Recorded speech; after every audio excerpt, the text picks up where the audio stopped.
વડોદરામાં 31 ડિસેમ્બરની ઉજવણી અને નવા વર્ષને આવકારવા માટેનો થનગનાટ જોવા મળી રહ્યો છે.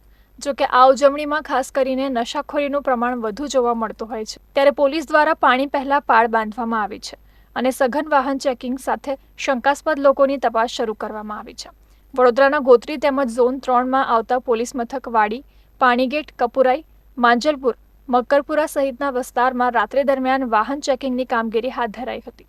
આ દરમિયાન ડ્રિંક એન્ડ ડ્રાઈવના 8 જેટલા કેસ નોંધાયા છે તથા 54 જેટલી બાઇક તથા 4 જેટલી કાર કબજે કરવામાં આવી હતી. પોલીસ દ્વારા શરૂ કરવામાં આવેલા સઘન ચેકિંગને પગલે નશેબાજોમાં ફફડાટ વ્યાપી ગયો હતો.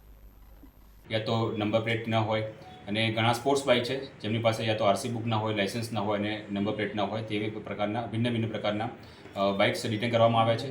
4 જેટલી ગાડીઓ ડિટેન કરવામાં આવી છે જેમાં એમની પાસે યા તો કોઈ ડોક્યુમેન્ટ ના હોય અથવા બ્લેક ફિલ્મ લગાવેલી હોય. આ ઉપરાંત અમે લોકોએ MB એક્ટ 185 હેઠળ એટલે કે ડ્રંક એન્ડ ડ્રાઈવના પણ 8થી વધારે ગુના દાખલ કર્યા છે.